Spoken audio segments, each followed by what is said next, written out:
Hancock, clearly suggests you use a new variant, which was the Kent variant, into 2020 to frighten the pants off everyone.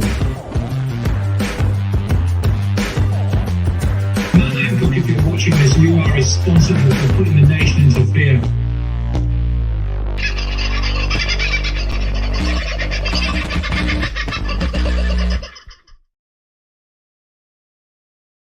Hey folks, that story just keeps getting bigger in the UK. They are very unhappy with Matt Hancock, who is the health minister over there, and obviously the released WhatsApp chat messages that they have, and they have them all, the newspaper concerned, apparently just get worse.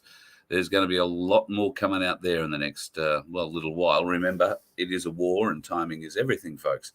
Timing, well, what have you been watching today? Have you been hearing a Queen song in the background? Do, do, do, do, do, do, do. Or actually, that's probably the wrong one. Another one, Bites the Dust, is the one I'm thinking of.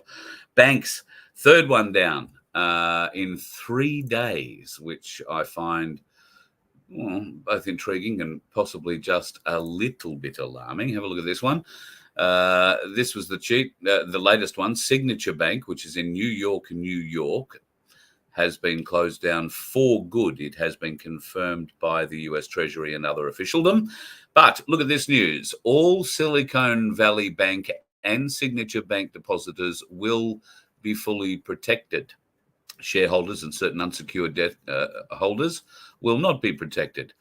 So need not worry if you had money, and I guess I'm not talking to too many Australians at the moment, but if you had money in either of those banks, you are protected. They were guaranteed by the sound of it. There must be others that are not government guaranteed, where people will be getting pretty concerned, I would imagine. But at least for those two of the three that have gone down so far, the government is saying, US government is saying, that they are protected and that your deposits are safe. And of course, I'm pretty confident that the Australian big banks, the big four, are all government guaranteed. I want to say that. I could be wrong. Do not take that financial advice from me. Whatever you do, you could be in all sorts of trouble.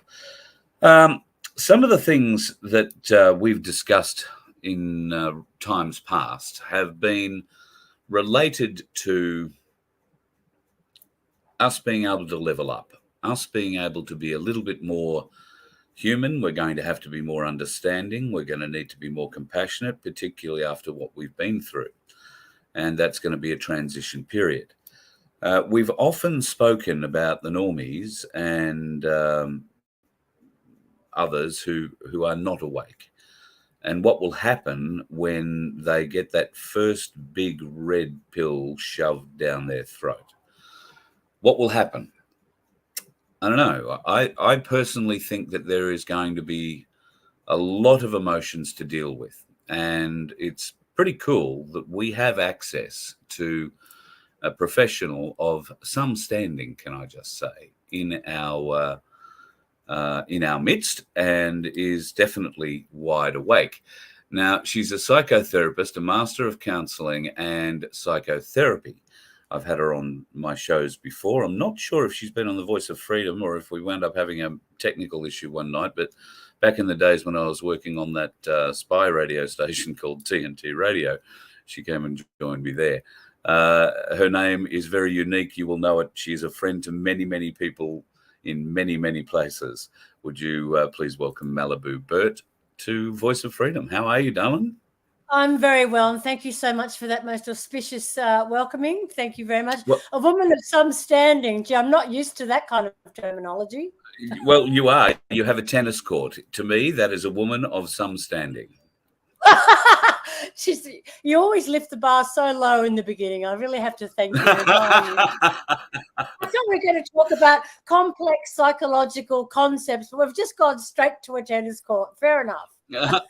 Look, and it's an in-joke. We shouldn't be doing that. No, we Malibu shouldn't and I be doing it. Are old friends. And, Young friends. Yes, and she's just installed a new tennis court, which has taken what I think is probably the best part of a year and added a certain amount to your life in the process. Is that correct? Absolutely. Well, it's been a nightmare, actually. Something that you think is going to pan out to be really fun and exciting, watching it unfold, watching the workmen doing it out there and making it amazing, really just didn't happen. They all kind of vamoosed a couple of weeks afterwards, and it's only just been finished now. So it's been a long process. It just looked like a dump for a really long time. So it's just really good. Well, But anyway, thank you very much. Thank you very much for joining us. So people are, I think, starting to wake up in smaller rather than larger numbers, but we've got to start somewhere. Some of those people, and in fact, I posted one up. I don't think I've got it in this particular video feed. No, I don't. But there was a lady who had just come to the realization, I think, to do with the squirty thing, what was really going on, and she was quite distraught. And you could see heartbroken because it was all sort of dawning on her as she was trying to do her live. This is shattering these people. So initially, I guess we're going to start dealing with the stages of grief. Would I be thinking that initially we're going to start dealing with the 5, is it, stages of grief? Worden's 5 stages of grief, which encompass, disbelief, shock, horror, acceptance, anger, and see, grief is not a linear process. You can have your initial response and you're trying to process all of the things at once. It's disbelief, it's fury at the deception, and being so pervasive, and then and then the loss, and then realizing that you've been a part of it, you've been duped, you're feeling foolish. I mean, how long is a piece of string? This is a process where you will vacillate between extremes of absolute anger and disgust that your government and the community around you and all these supposed well-bred, well-versed health officials, in inverted commas, would actually do it, would be complicit. And it's the disbelief and the horror, and then the pervasiveness of the decision. You've done it or they've done it, and then they've made their children do it or their mother do it or other people doing it. So the guilt becomes absolutely incredible, probably a bit too overwhelming for many people. And I think we're going to see a massive psychological crisis. I mean, already, and I'm hearing that psychologists are booked up. Sometime, in fact, I had a client today that said she couldn't get her child into a psychologist in Western Australia for 24 months. Oh, 22 years. Yeah, it's ridiculous. Crazy. And and the media, of course, they're not covering it. Nobody's talking about it. So the grief becomes very private. It's me. Yeah. And, you and I were talking the other day about people that are, don't want to know. There's going to be a lot of people still keeping their heads in the sand, Carl, because the enormity of what we're asking them to believe like we know is so huge. Yeah. It's akin to a PTSD, post-traumatic stress disorder, because suddenly in any trauma situation, you have to come to the realization that you are not safe. You're not safe. Yep. The government doesn't care. They've hidden all of the statistics. The New South Wales government aren't even putting in vaccination status with their hospitalizations and ICU admissions because it's so overwhelmingly bad for them. And yet instead of saying, hey, there's something going on here, nothing to see here, folks, just insert crickets. So we're going to see, so there's no support whatsoever for the people trying to grapple with the idea. So it's much easier for them to go, no, it's not happening. So if you think about it, if your disposition is about looking for a certain thing. So for you and I, for example, people that are awake, we're looking for the data that supports the hypothesis that we know that this is all a big con, right, for the Great Reset. Own nothing and you'll be happy. Yep. We know once you understand all of that, everything starts to make a whole heap of sense, right? We already know that. But if you don't know any of that, where do you start? How do you start to even unpack that? You and I, we're tinfoil hat idiots. We've been demonized in the media. We've been told by heroes in the community, you can't come to Christmas dinner. There's Koshi and Natalie Barr being all, sanctimonious on their morning show, saying, what are you going to do about the unvaccinated at Christmas time? We're the New Age Jews. Who wants to be with the New Age Jews? No one. So I'm going to keep my head buried because I'm safe there. Much safer. It's much I'll just do what the easier. crowd does. I'll just That's do what right. the crowd does. Yeah. And let's there's so many layers here to unpack, but think about this for a minute. All the confusing signals. So if we have to admit that the government wants us dead or sick and dying and stage 4 cancer and stuff like that, why then would Queensland Health say today that they're introducing in Parliament new laws to stop vaping and smoking? Yeah. Because they want to keep you safe. So that doesn't make sense with our narrative. Why would they be killing you on one hand and keeping you safe on the other? It's the government we're all in a domestic violence relationship with the government. They are abusing us psychologically. Over here, we're keeping you safe. Over there, we're killing you. It's like a mass mind F. Yeah, right. I hear you. And you're right. We can't. All of us are now holders of red pills too big to force down one normie's throat at a time. We have to be careful about which pill we deliver and how we deliver it. And if you are going to deliver the pill, you've got to lay the groundwork for it, I think. This isn't something you just pull out of the back pocket and ram down their throats, although that will happen when the banks close. That'll be the first one. There'll be others too. I mean, we're going to be taken to the brink. And this is all part of the psychological war that's being waged against us as well. Now, just because there is a large community of awake people, and thankfully you and I happen to be amongst it, and so are quite a few others who are watching along tonight. Thank you very much, everyone, for your support.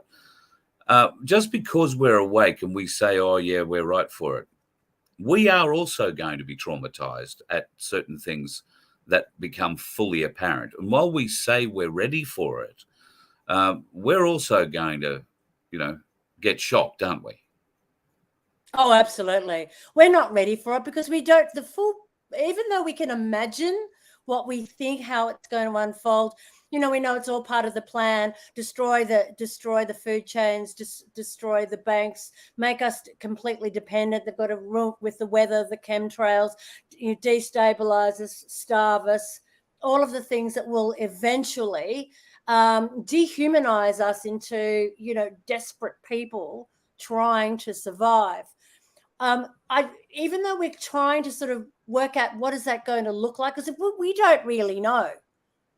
They keep throwing curveballs at us to keep us off the scent.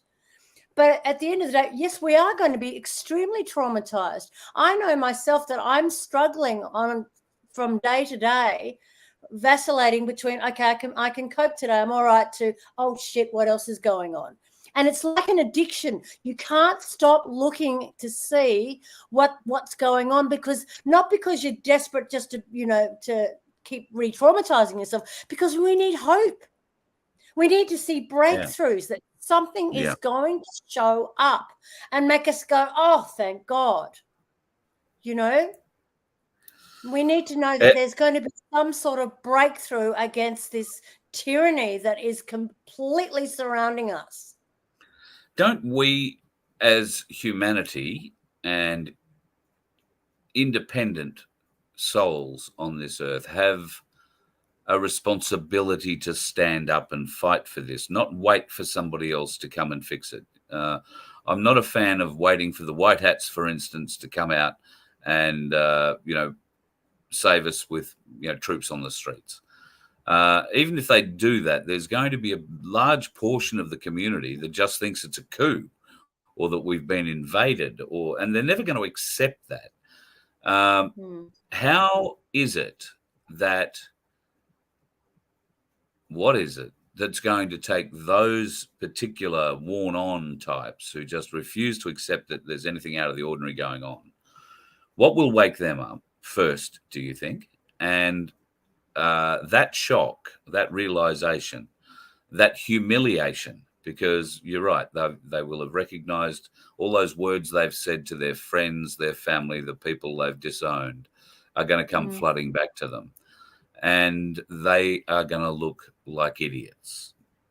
You know, they're not going to look like the superior people, because I truly believe the people on the other side of the coin to all of us really think they're mentally superior to us, because, you know, we're not that, they don't believe themselves to be as stupid as we are, because we must be stupid to believe what we believe.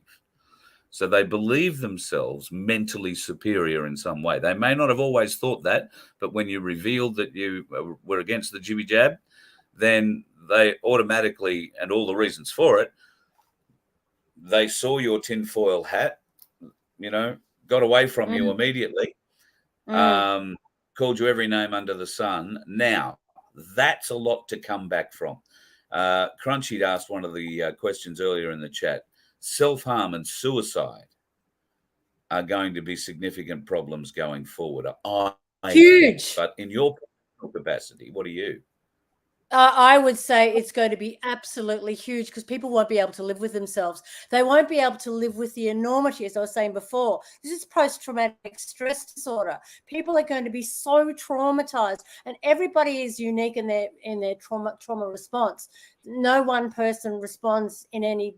I mean, you can predict some outcomes to a degree, but everybody has their own unique experience, and it will be just horrendous. People will be committing suicide, but this is all preordained, Carl. They know they are rattling the cage as much as possible to totally destabilize us. And to go back to your question about the idea of, you know, us being crazy, you've got to remember that they had a really big campaign of all the celebrities and the politicians and people of standing. We had Arnold Schwarzenegger, we had Morgan Freeman, we had, you know, Hugh Jackman, hundreds of them all coming out and saying, you know, I got vaccinated, I believe in the science, which is bullshit, because there was no science. They're just being fed script. People go, oh, Morgan Freeman, he played God in movies. Oh, I love him. But they forget he's an actor. He reads scripts and pretends to be something he's not. It's all a huge con. And we've been conned, as you probably know, for decades. They've been working on us and chipping away at us to divide us, to conquer us for so long, thousands of years.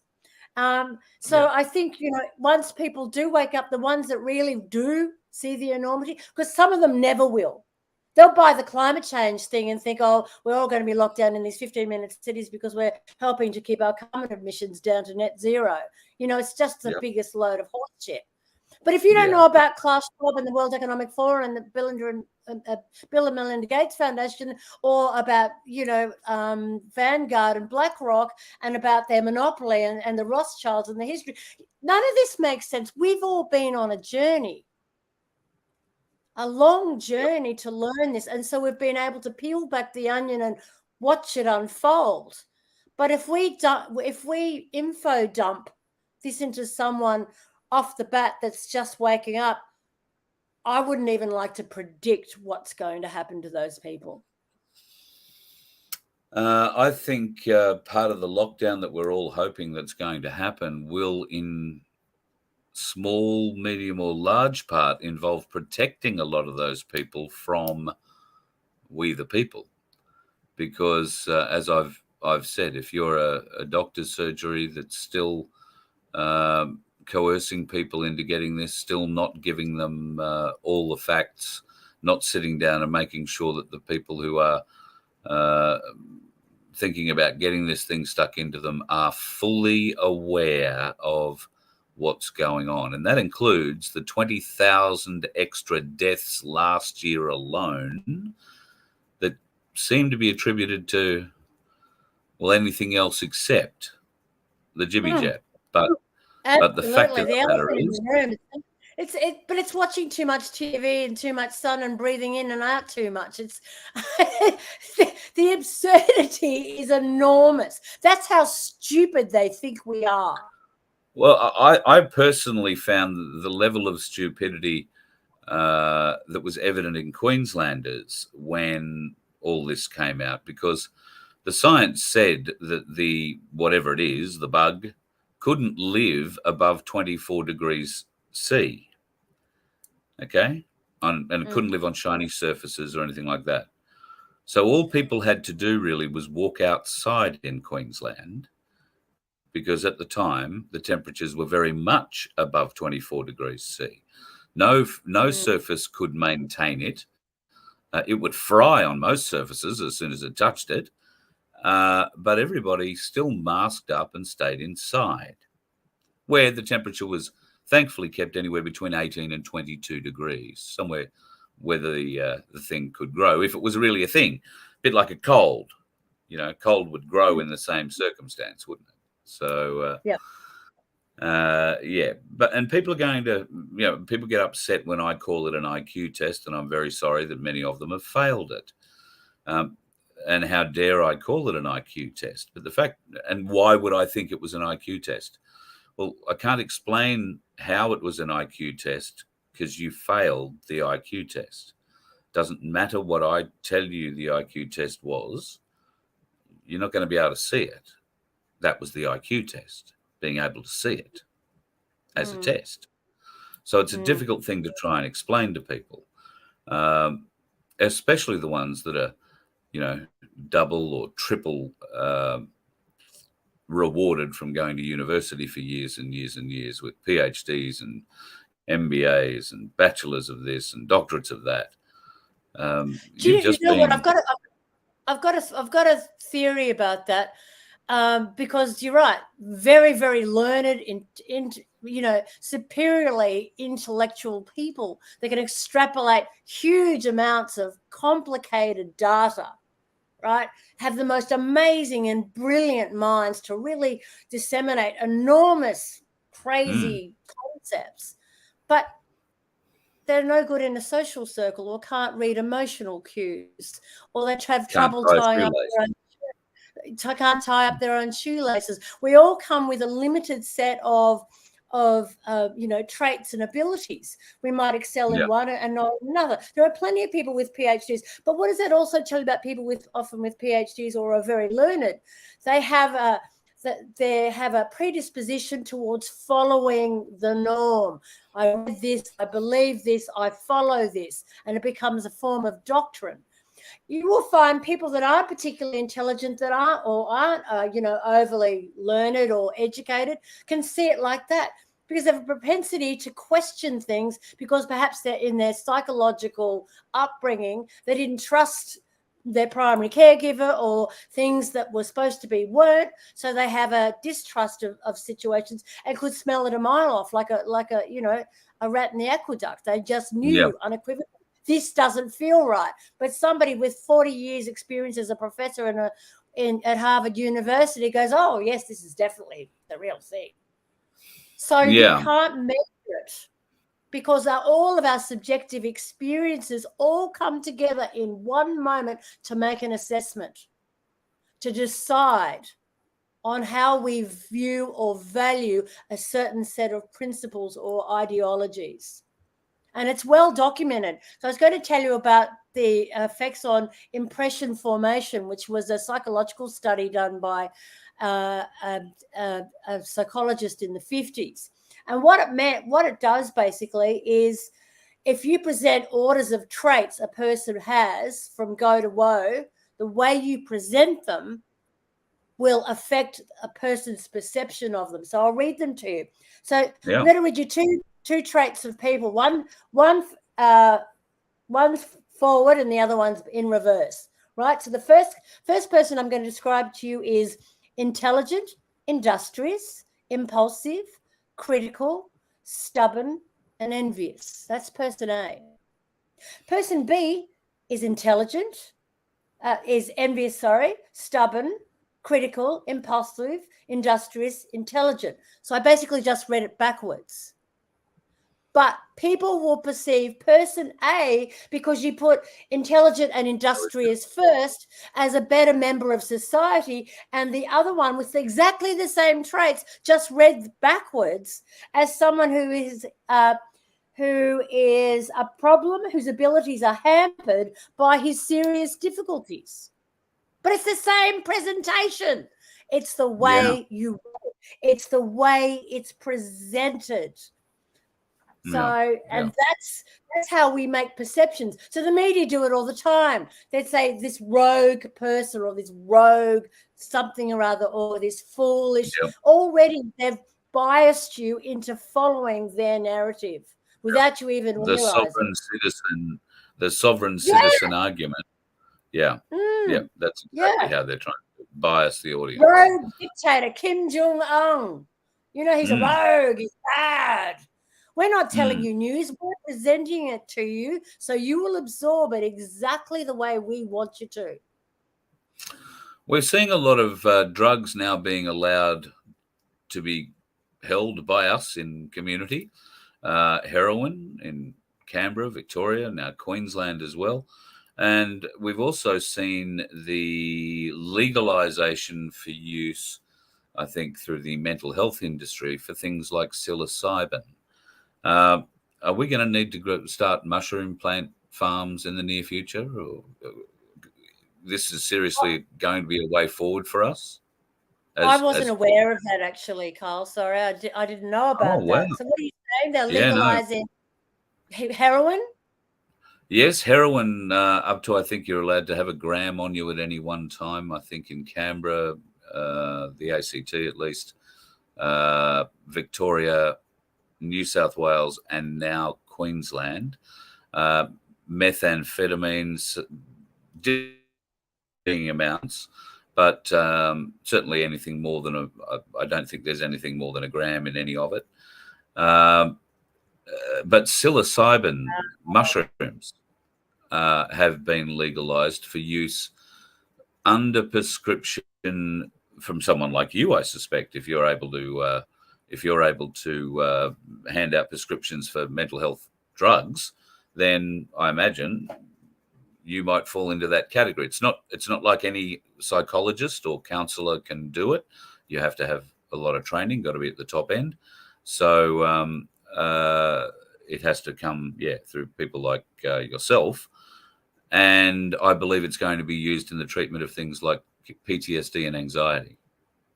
Right. Well, do you know what? It's almost like we know we've done this much damage to you. Go and knock yourself out. They seriously do not want us paying attention and getting real. I think there was an article at the FDA trying to stop any production of any natural, homeopathic remedies. Things like colloidal silver and herbs and things that are really natural. So why would the FDA or why would any government institution want to destroy that when we know these are so good for your mind and body, a really holistic approach to wellness? But we're going to tell you can have, a small amount of heroin or whatever amphetamines, when we know that heroin and amphetamines, can play havoc with neural pathways and neural function in the brain. We know it does. You can tell some people are really badly affected by cannabis. You can tell some cannabis users, they really struggle with cognition later in life. Why would you do that? Because they want us screwed up. I'm sorry, what was that? They want us screwed up. I don't care how they position it. I might say, it's for mental health. Everything comes under the umbrella of mental health. And maybe in some studies, this poor person will go off the rails. Oh, what a shame. It's like they don't care. They just don't care. Well, pretty sure we've established that they don't in any way, shape, or form. And I'm pretty sure that there was. And all they're doing is figuring out new and exciting ways to poison us. Yes. Slowly, quickly. Which part of us can they kill off? It's almost like somewhere in the background they're betting on. Let's see whether or not cancer of that thing will kill them and how long it takes. That little piece in their body, they might not use it all that often. They might not see it for a while. So let's see how long that takes. And somewhere in the background, they're betting on it. or similar. It's almost what it's like. Yeah. We've got to lift our level of understanding, our level of compassion, and open our arms to these people. Even though many of us are going to feel like our family have deserted us, pretty jaded about it. Yep. What advice do you have for those of us that are awake and have been through this situation? And, here's one from Kirsten right here. All her adult kids no longer talk to her. Her husband, a businessman, said he knows what's going on in the financial world, or he knows more than what's going on compared to her. When the pill comes, how does she deal with her family? Well, this is the thing too. I mean, you've got to also remember, and I wonder, how much this is generational as well, is because the younger people seem completely in transpire. They're just so, I mean, even my own relatives have stopped talking to me and unfriended me on social media and all that kind of stuff.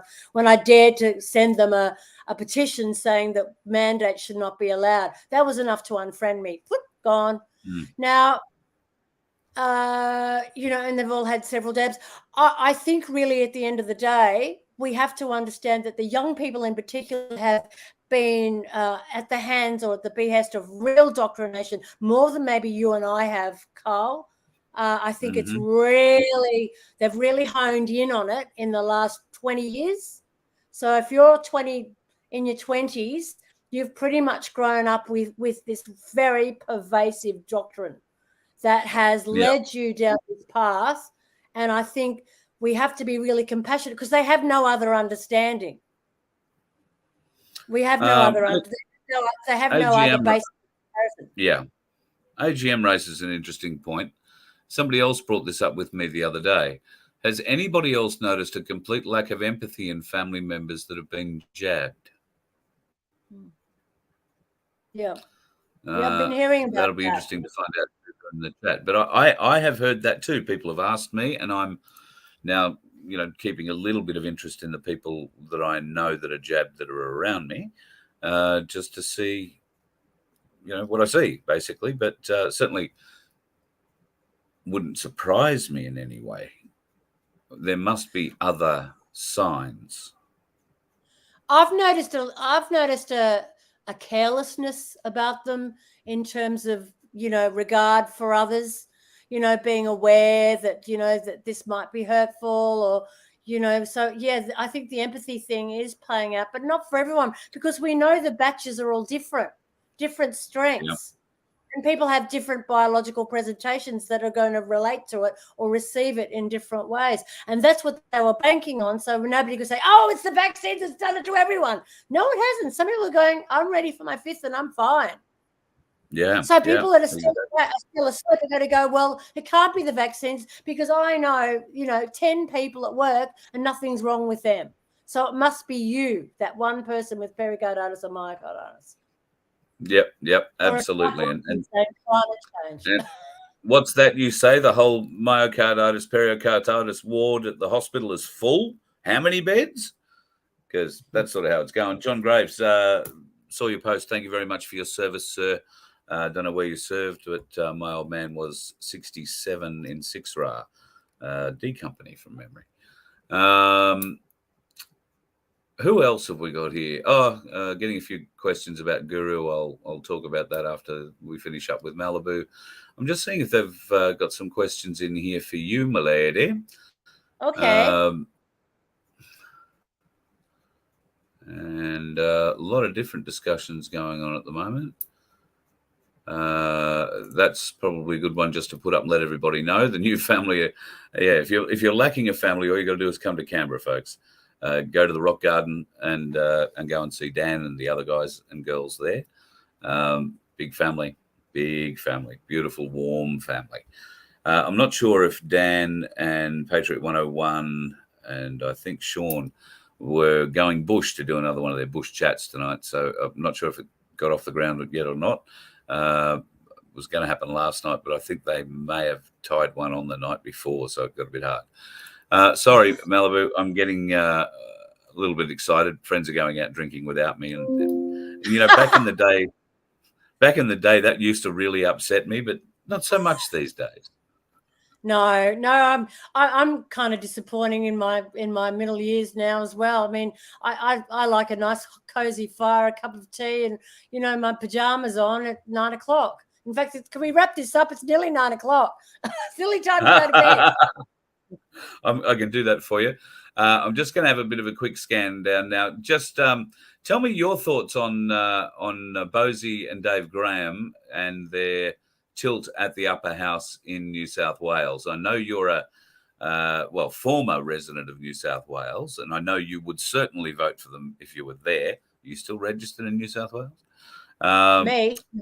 Yeah, but you have a lot of influence. You know a lot of people. What do you think? How can we help them? Look, see, this is the problem with this too, is that the ones that we're talking to, the ones that you put the posts up, the ones that you allude to, this is where we need to go. They're all the same people. Getting it out there, I think, is really difficult. And I think Monica Smith had a really good idea. I don't know if you're au fait with what she's been doing. She took to the streets of Brisbane to show people statistics of how many people had died in 2022, and it was like 16%. And she shows the graph from 1966, where it's, you know, about 4% is the average variable, and then 2022 goes up to 16%. And she's just asking people, what do you think? What do you think? So she's going out there and talking to people that don't know. Yeah. And I guess one way we could do that is going out into the streets and talking to people and saying, are you aware? Are you happy with the government? Are you gonna let the tyrants get back in and do the same stuff? Are you sick of it? Yeah. Even putting out dot points in a flyer and leaving it in shop windows, on counters, is something that I think we can do to get people to start looking, you know, with very catchy headlines. Yeah, I agree. And there are plenty of them available now already, and I'm sure the Cooker Watchers will make up a whole heap more. But I did see a post a few days ago on the A1 site, I think, that was saying that they had how to vote cards coming out very shortly too. So they will be available, no doubt, for you to print out. And if you're going to go and do a block, then take a few, go for a walk in the morning, take a few with you and put them in a few letterboxes. Doesn't matter if you like them or not, you know. And please tell me if you think I'm doing this the wrong way, Malibu. I'm trying to simply say that it doesn't matter whether you like Ricardo Bosie or David Graham or not. If you don't like the current government, and ordinarily you would go and vote, you know, invalid, pardon me, you know, you draw something on your ballot, or you know, tell them to all fuck off or whatever, and make it invalid. So a donkey vote. Well, make your donkey vote. Put your donkey on Dave Graham this time round, because even if we do get them in there, we do get them elected, they're not going to have power to create laws or change anything in your daily life. All they're going to have the power to do is do exactly what they are saying they're going to do, and that's get the people's eyes and ears inside that place and have the access that somebody in that place has to the secrets that are being hidden there. And then, you know, they say they're going to blow it all wide open. Well, I got to say, they won't be the first ones who've ever got into Parliament with a lot of knowledge and a great desire to blow it all open, and we're still here.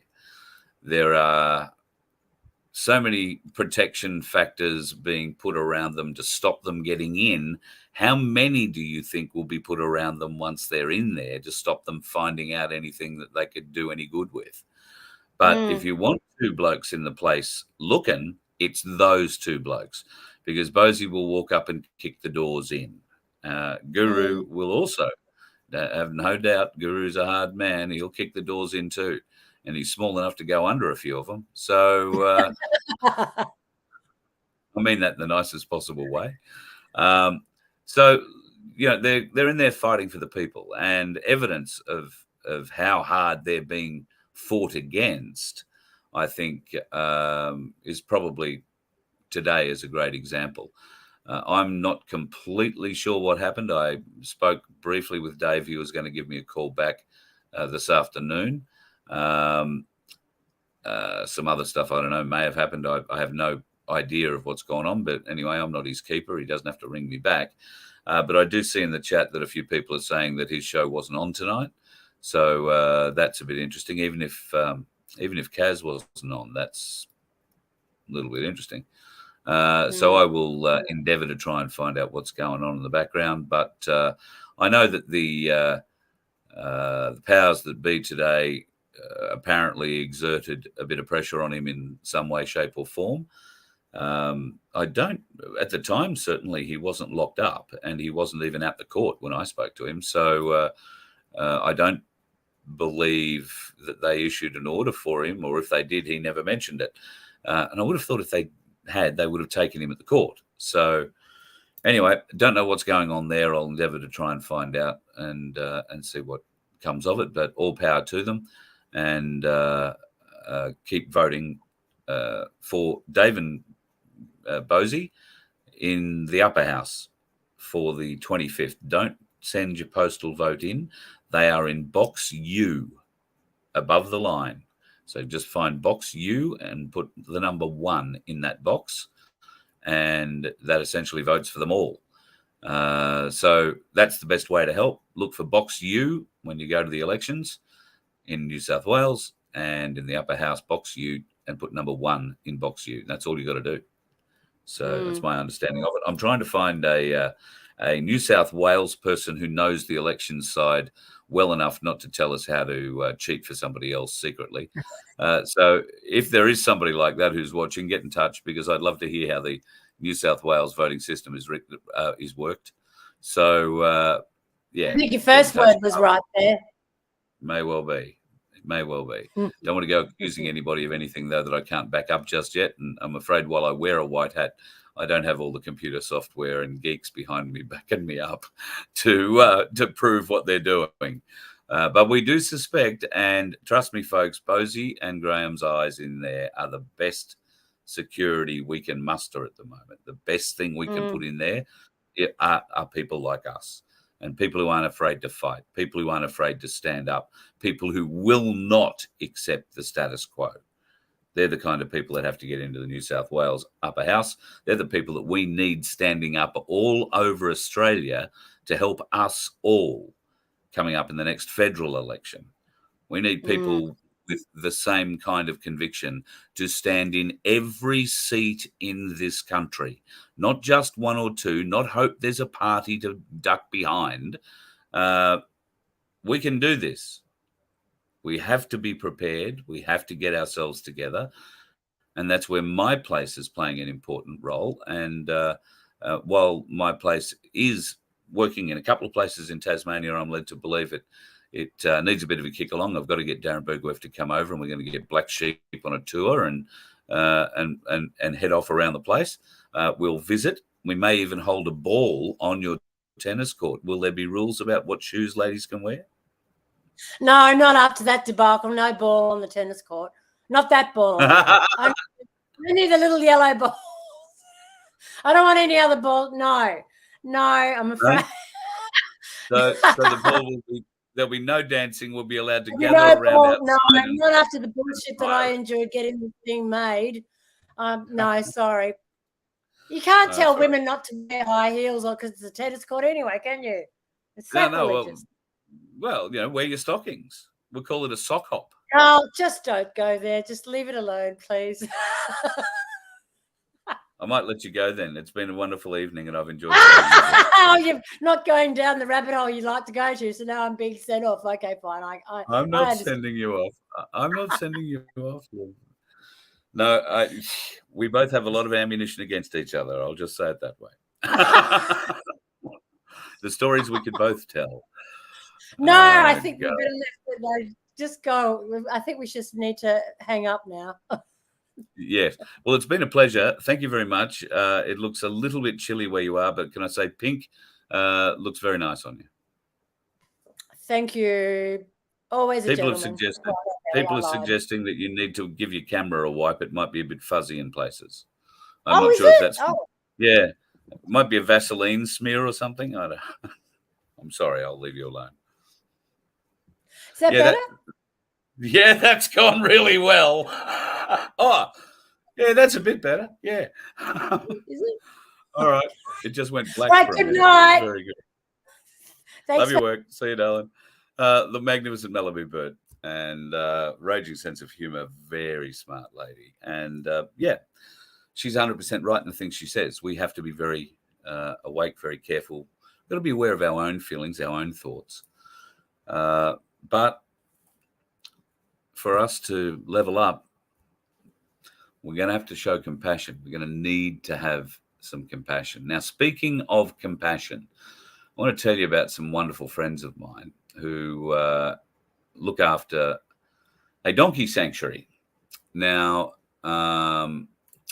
they in turn have a wonderful friend who unfortunately caught up in all this bullshit that's going on in Australia at the moment when it comes to court issues.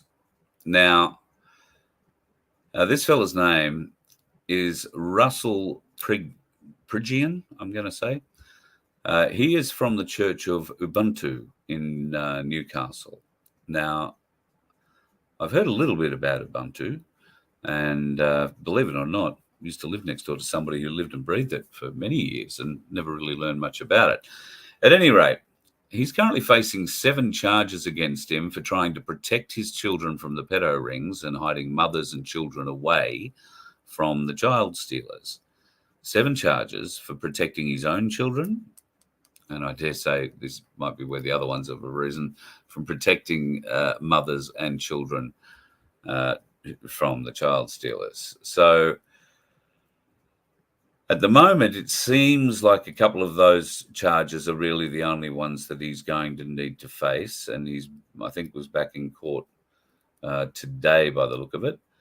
But if you can help and you are in Brisbane, he's going to need a bit of support coming up on the 22nd by the look of it. So I'm going to get a few more dates and we will make sure that we get this right.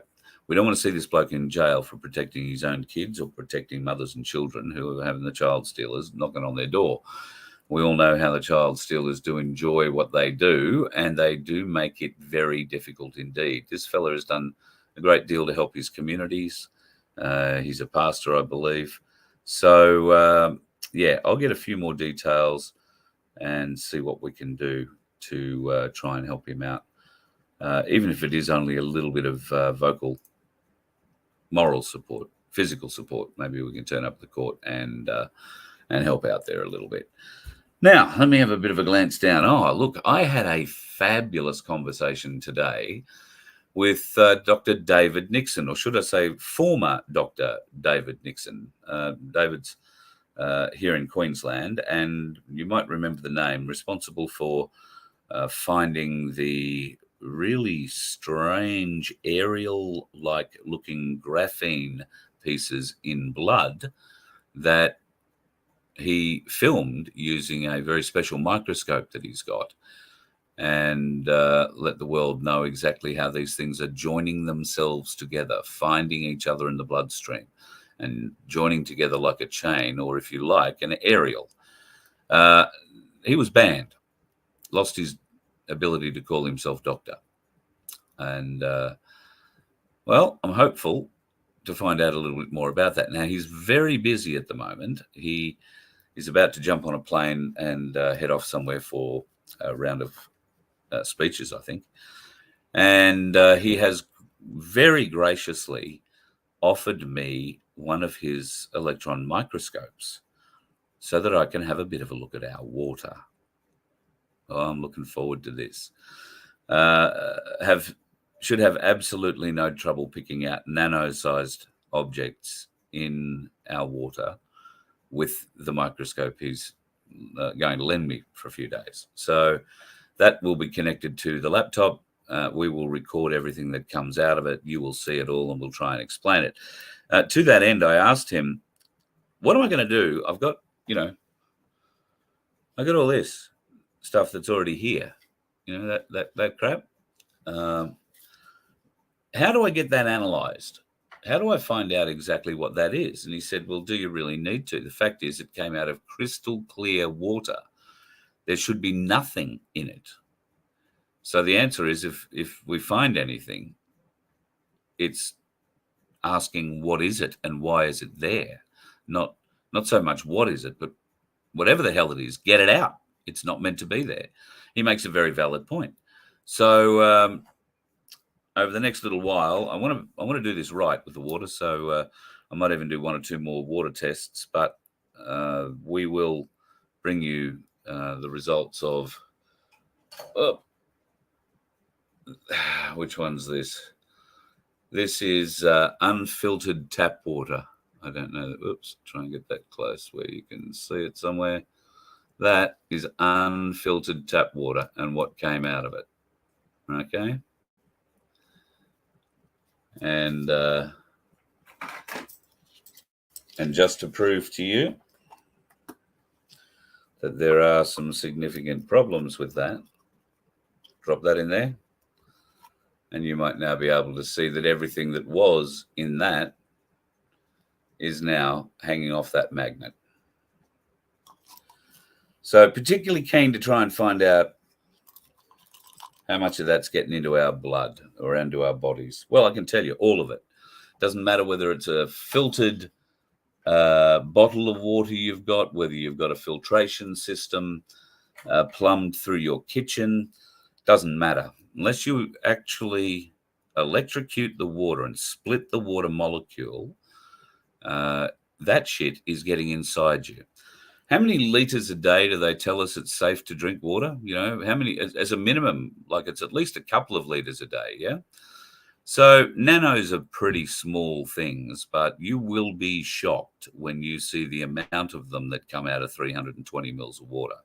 In fact, I'm going to get a better, closer, more scientific, if you like, measurement of the water, and we might just do that test again with filtered and tap water. And I will show you some very surprising results. That stuff has to come out. Somehow, how does it get in our water? What the hell is it?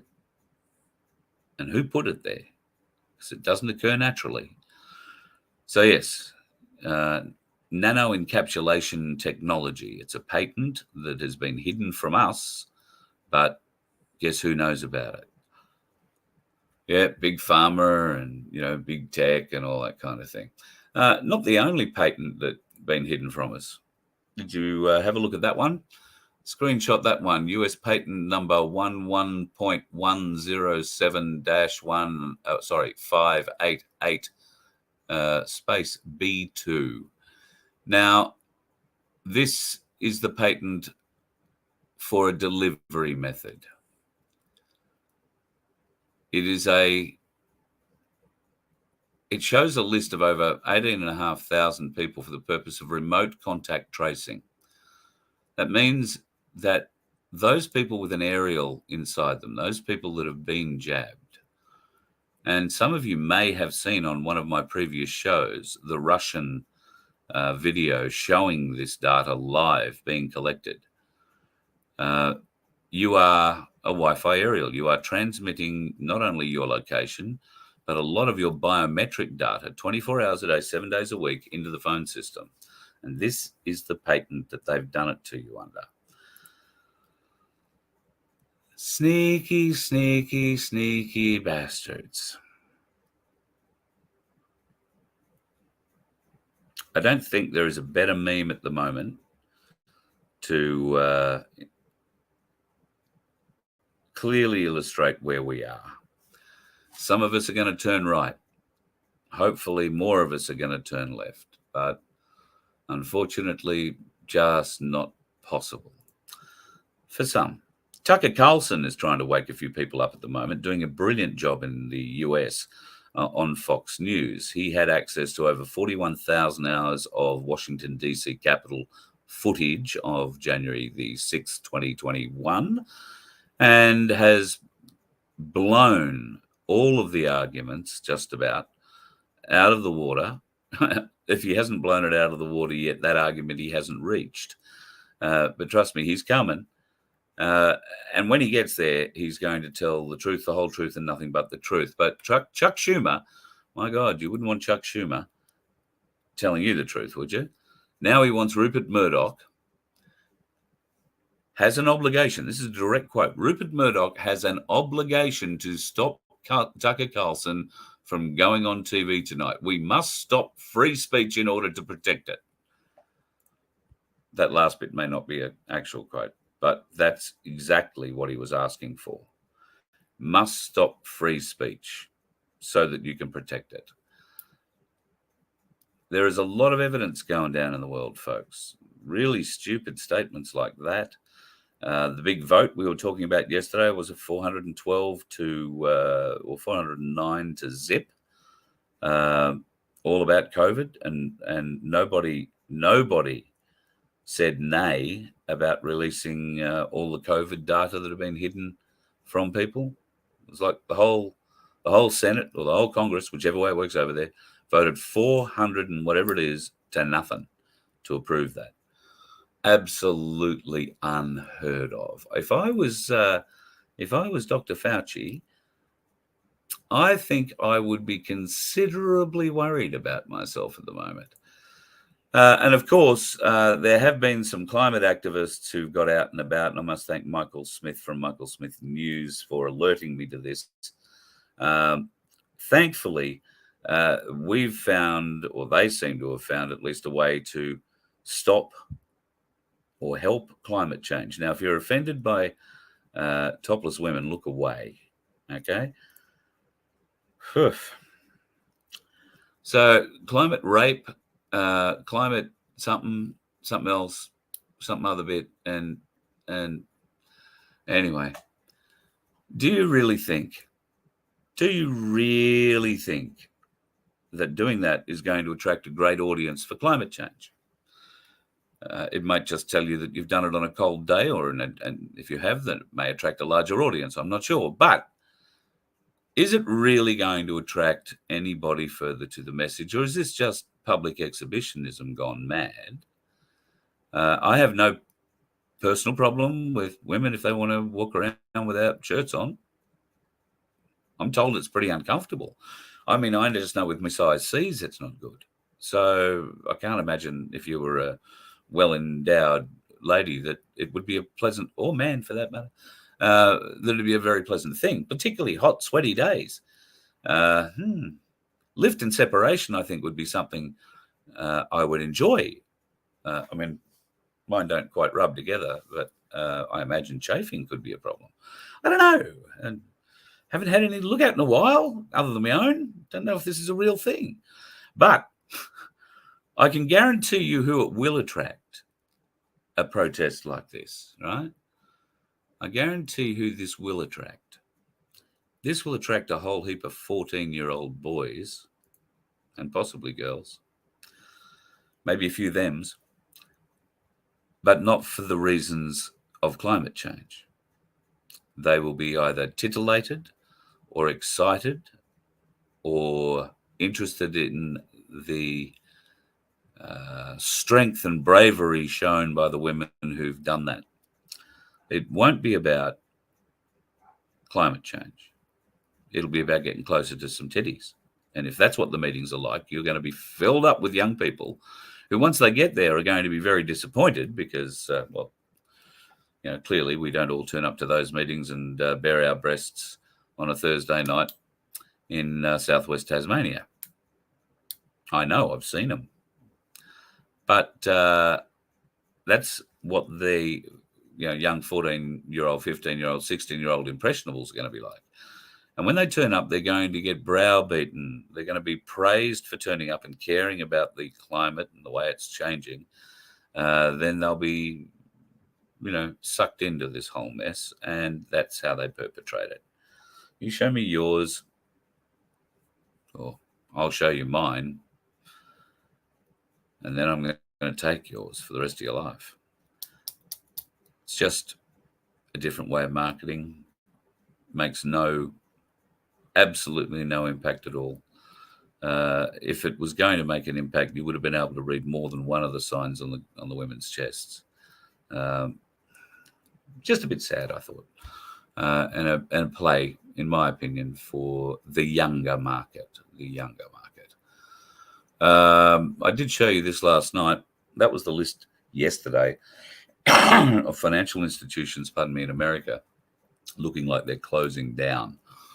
They have issued statements in most cases saying that they are closing down. Now, it's not immediate. In some cases, it has been, particularly with the three big banks. But in a lot of these cases, many of these businesses have said we're going to keep the doors open for 2 weeks so that people can finalize their accounts, get their money out, do all that. Just be orderly about it, all that kind of thing. As I mentioned at the head of the show, a lot of these financial institutions are government-backed. So if you have money in them, then you're not going to lose it. It just might take a little while before you get it back. That's the pain in the ass. So maybe you want to get your money out of banks. I don't know where you're going with the Australian ones at the moment. Lots of things being talked about in the media about the markets. Well, it'll be tonight and tomorrow morning. It'll hit here. If it's going to be jittery in America tomorrow, I think their market opens at about midnight or 1 a.m. our time. So when we open up our eyes tomorrow morning, it'll be interesting to see just what's happened on the Wall Street stock market. And who knows? Who really knows, folks?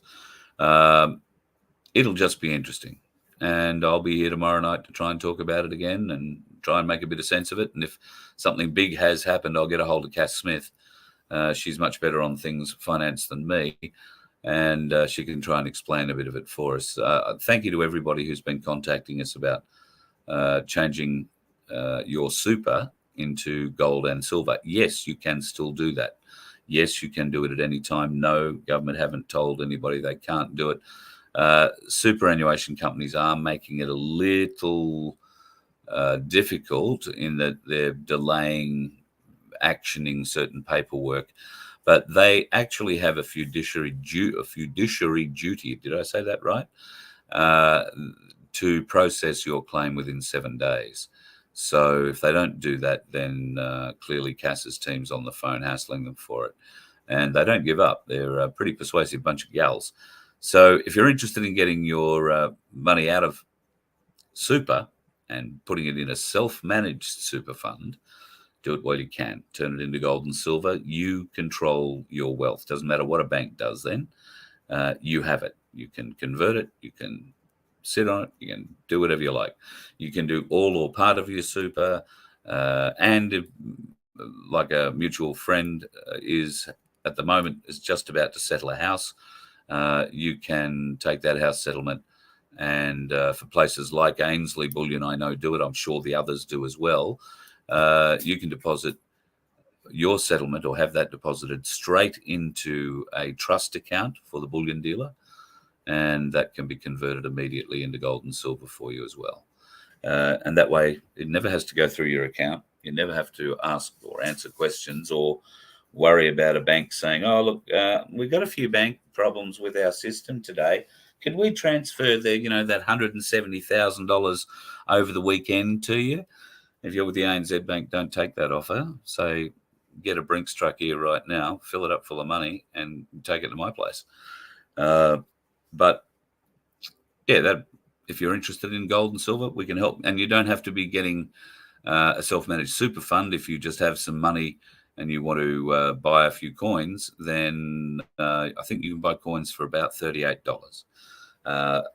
They do go higher depending on what you want. Sometimes they're very prettily stamped and all that kind of stuff. But if you just want an ounce of silver is an ounce of silver. When you go to sell your ounce of silver, it doesn't matter how pretty it looks. It's only going to get you what the price of an ounce of silver is. You're not going to get anything more for it. Pardon me, because it has a nice picture on the front of it. Not going to happen like that. So you pay a premium for those sorts of coins. And not much of a premium. It's only a few dollars maybe, or a couple of dollars extra. But, if it's the difference between buying an extra coin for $38 versus buying just one for 44, then, well, weigh up what you need. Another ounce of silver or a pretty coin to look at that you probably won't look at. You'll put it in a bag and lock it up somewhere. But gold, silver is the way to go. Precious metals. And I was talking to Jane from QSI today. A lot of talk about what's going on in the Bitcoin world. The financial world, obviously, is on shaky ground. USDC, the digital coin, has been frozen from auto conversion around the world at the moment. It's not being able to be accepted. Now, I know we all hate decentralized coins. Sorry, I beg your pardon. We all hate centralized coins, and I'm one of them. Don't be hooking up into them if you can. However, the conundrum with XRP and XLM shouldn't be too hard. XLM is backed by silver. If you are going to go that way, if you want to get into this sort of stuff, all I've learned so far is that XLM is definitely backed by silver. So if you go into that, you've probably got a good chance of making a little bit of money. XRP, well, people hold XRP at the moment, but I'm starting to learn about this buyback for XRP. That buyback will happen through Ripple. Ripple are the issuers of XRP, if you like, and actually hold 80% of the whatever billion XRP there are available in the world. So those of you that do have XRP, and some people have quite a lot of it, are expecting a bit of a windfall because they'll get a lot more than the few cents in the dollar that they paid for it. There are other things that QSI mentioned in the show the other night. One of them is the US gold bond certificate, that kind of thing. I haven't looked into that yet. So as with everything, I say, go and do your own research. I know nothing about it, haven't looked at it yet. And I did get an interesting phone call from a galactic larrikin who was looking into it, and he's probably still waiting for me to send him a video to figure out how to get into the website, which I haven't received yet. I will just point out. That will make him go, So we'll let you in on that when we figure out more about it. But look, up to you. Could it hurt to spend $50 and buy XLM? No. Could it hurt to spend $50 buying XRP? No. Only if you can afford to lose $100. Now, if you would ordinarily go out on a Friday night and drink $250 worth of beer and shout, fine women, fine wine, and fine men, fine scotch, then maybe you can afford to take a couple of hours off on Friday night. Just go out, have a couple of beers, but take 100 of that, do what I've just said, and see what happens. If nothing happens, nothing happens. You haven't lost anything except $100. And if it does come to fruition, and I'm certainly hopeful that it does, then stand to make a lot of money. At least that's what they're saying. So once again, do your own research. I'm trying very hard. Crunch, what are we saying here?